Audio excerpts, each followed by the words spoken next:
Hey there, it's me, Miss B. And in this video, we're looking at the Unit 3, Lesson 11, Cumulative Practice Problems for Illustrative Math Geometry.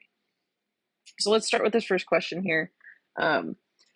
We are given that A prime B prime is parallel to AB. And so we can also see that by our little congruence marks here, or not congruence marks, our notation marks here. They're arrows that show we have these parallel.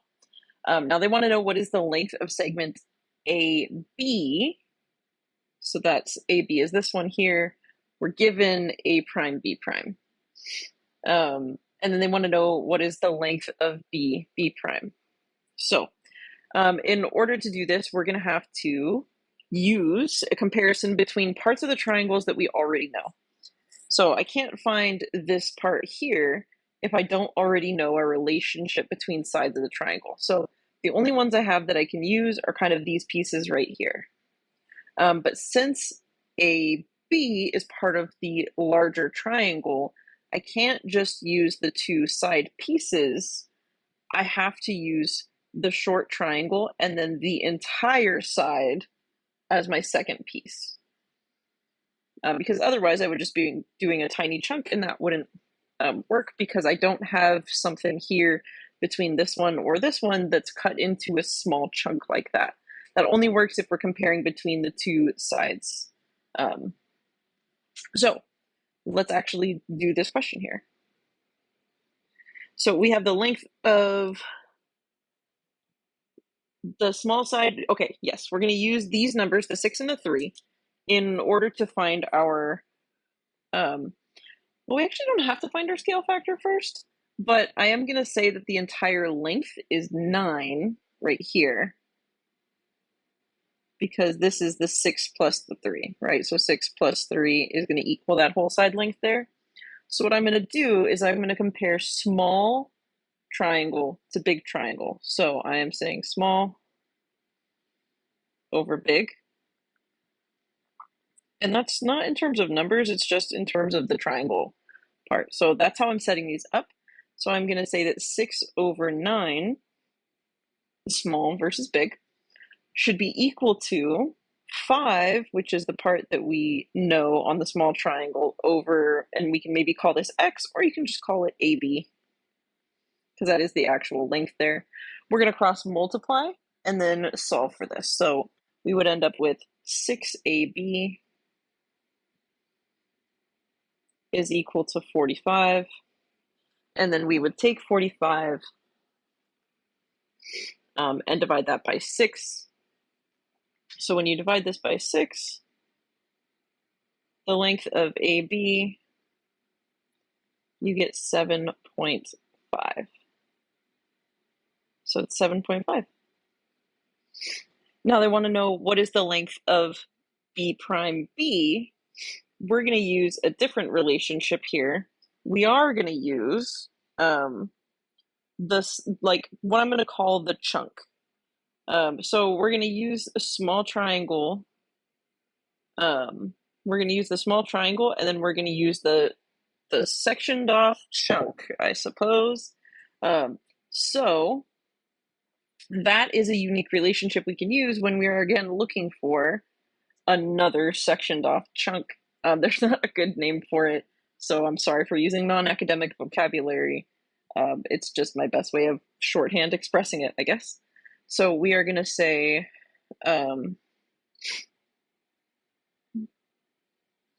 6 over 3 is going to equal here the same as the separate side. So actually, hold on, before I write this, there are actually a couple different ways you can go about this. So the expression I'm going to write down isn't the only way to do this. I'm going to use 6 over 3, so using the two pieces here, equal to 7 over B prime.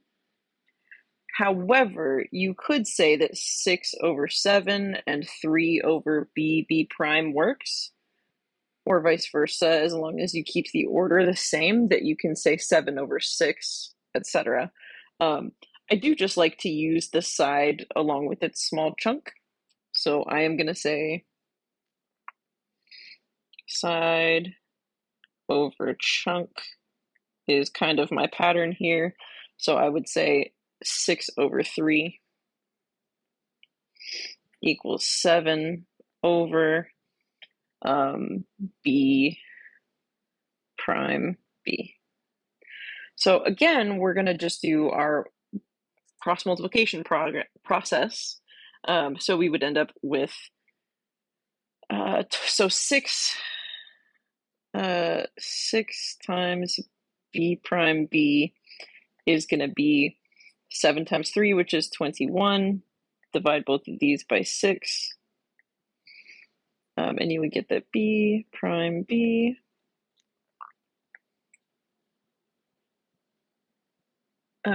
this should be 3.5, but I'm going to double check that one. 21 divided by 6. Yep, 3.5. Okay.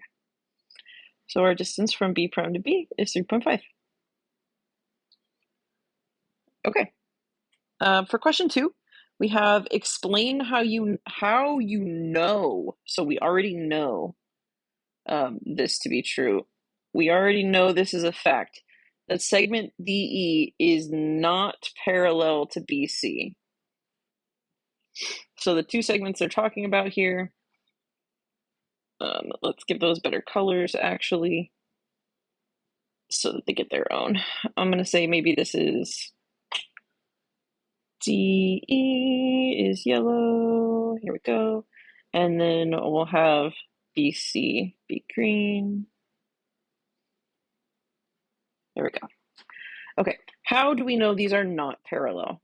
Well, in our lesson on this topic, we learned that like parallel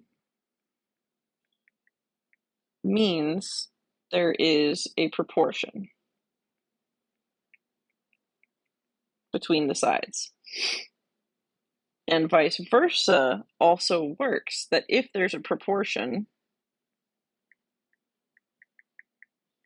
with our sides being split, that means it's going to be parallel. We also know, because of these things, no proportion means it is not parallel.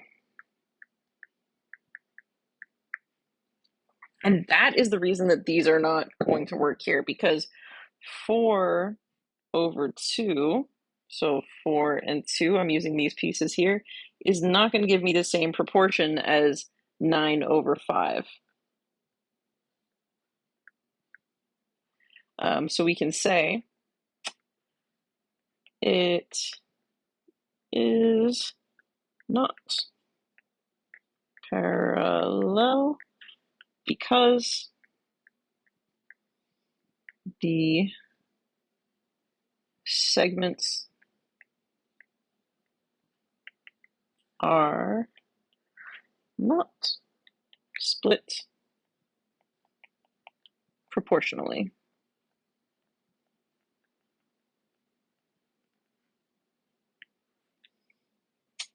And that is it for question 2. 4/2 would give us 2, but 9/5 does not quite give us that. We would want it to be 10 and 5 in order for those to be known as parallel. Okay, so for question 3, now we may not have really discussed in class the area of a triangle. So if you got to this question and you were like, oh my goodness, how am I supposed to find the area of this? I apologize. And that is why I'm here explaining it. So the area formula that we can use for a triangle is very, very similar to a basic one for a rectangle, where a rectangle or quadrilateral, really for the most part, we would do the base times the height or the length times the width. A triangle is really just one of those that's cut in half. So the area of the triangle, we're going to say that our area formula is 1/2 of our base times our height, or the other way you may have seen it is that area is the base times the height or length times width divided by 2. those are the same thing. They are equivalent. So either one of those works. If you're more comfortable with one version than the other, go right ahead. But I'm going to use what I'm most comfortable with. So let's actually dig into this question. So ABC, we have AC is 4. So these highlighted pieces here, the 4 and the 5, those are the entire length. Because that's from A to C and from B to C. So AC is 4 and BC is 5. Then we're forming a new triangle by connecting the midpoints. So they want us to start with the area here of our new one. And then they did say specifically it is the midpoints. So when I get around to this part, midpoints is going to matter because that does mean a specific part. It means it is halfway in between. So I'm going to call this the base and this one the height. So when I'm doing my area of ABC, my area is, I'm going to do 1/2 of my base times my height. So I know 5 times 4 is 20, so this is 1/2 of 20, which is 10. Okay. Now what is the area of triangle DEC? Well, we actually have to figure out what our pieces are here. And because we know these are midpoints, 1/2 of 4 is going to be 2, and 1/2 of 5 is going to be 2.5. So I can use those measurements to find my area here. And do the same thing, 1/2, and then we'll multiply 2 and 2.5. Now, you may just want to type it into a calculator, but if you are a sneaky math magician, you might notice that 1/2 and 2 will cancel each other out because 1 is 1 over 2 and this one is the equivalent of 2 over 1. So as long as we're multiplying everything here, our answer is just going to come out to 2.5. And you can check me on that by plugging it into a calculator if you want, but 2.5 is our answer. So what is the scale factor for the side lengths? Well, the scale factor for the side lengths, that was midpoints, right? So for sides,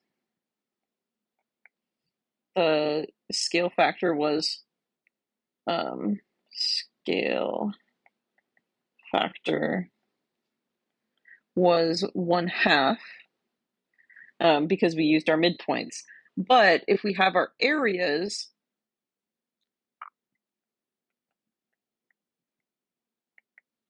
the scale factor, let's write it out because we actually have to calculate it here.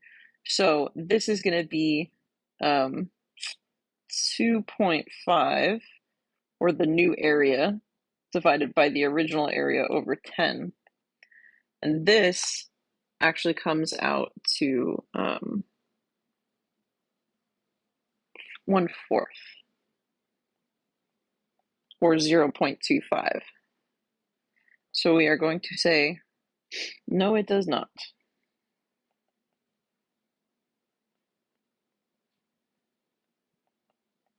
The scale factor is different.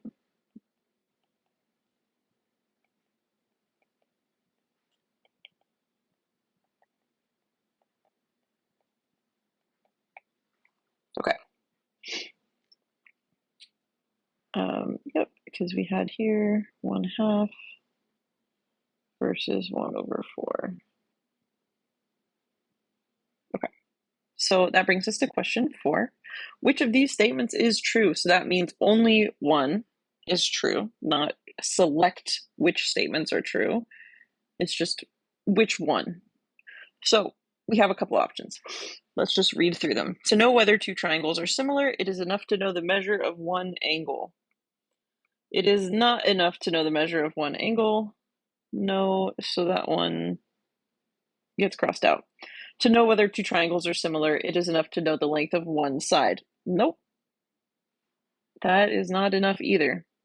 To know whether two triangles are similar, it is enough to know the measure of two angles in each triangle. This one I know is correct because that is triangle, or that is our angle-angle similarity, right? And from the triangle angle sum theorem. And if we know two sides for option D, we still just want to check it's not correct, and it is not. So yeah, this is from angle-angle similarity. Or the triangle angle sum theorem, which is what gives us angle-angle similarity. So that brings us down here to question 5. Are triangles ABC and DEF similar? And we want to show or explain our reasoning. And then, if possible, find the length of EF. And if not, explain why we cannot determine that amount. Okay, so are ABC and DEF similar? Well, we know we can generally do that with angles, so let's use our triangle angle sum theorem to fill them all in here. You can see from this top triangle with A and angle C, those add up to 80. I know the whole thing has to make 180, so I can, I know that my third angle is going to be 100 degrees, but let's just show 60 plus 20 plus the measure of angle B is 180. So that means angle B is 100. Just so I have my logic written out there, this is 100 degrees. Same thing will apply to D, E, and F, except we have angle D is 60, angle E is 100, and then angle F. So angle F is going to be the 20 degrees because of that same idea that 60 plus 100 plus measure of angle F is 180, which means angle F is 20. Okay, so just showing my reasoning here for these, and then I can say yes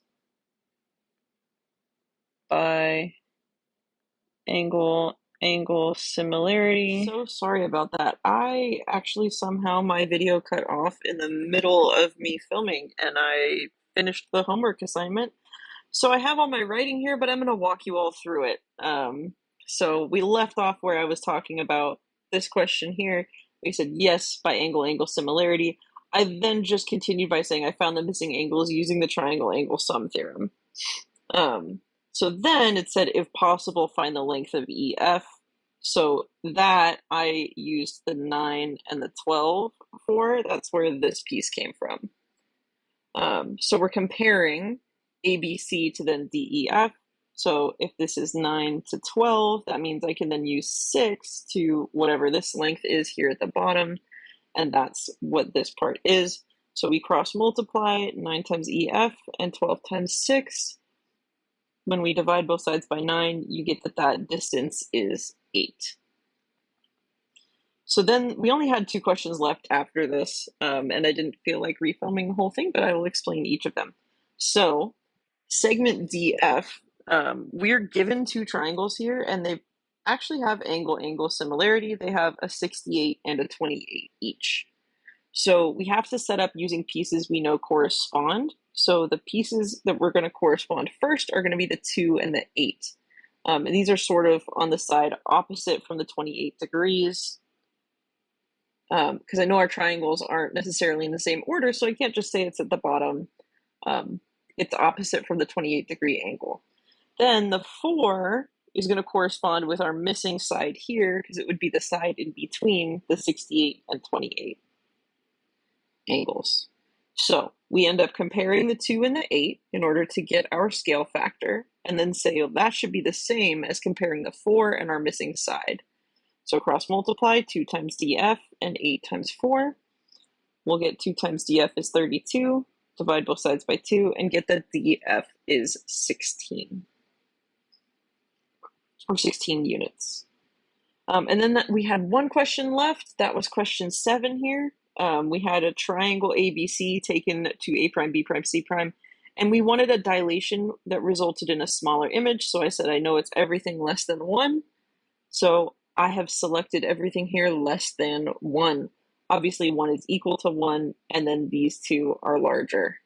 So if a dilation is going to create a smaller one, then we would need to use either A or B. So that's it. I appreciate you sticking with me through this. I'm sorry if this video was out kind of late, but this has been the cumulative practice problems for Unit 3, Lesson 11 of Illustrative Math Geometry.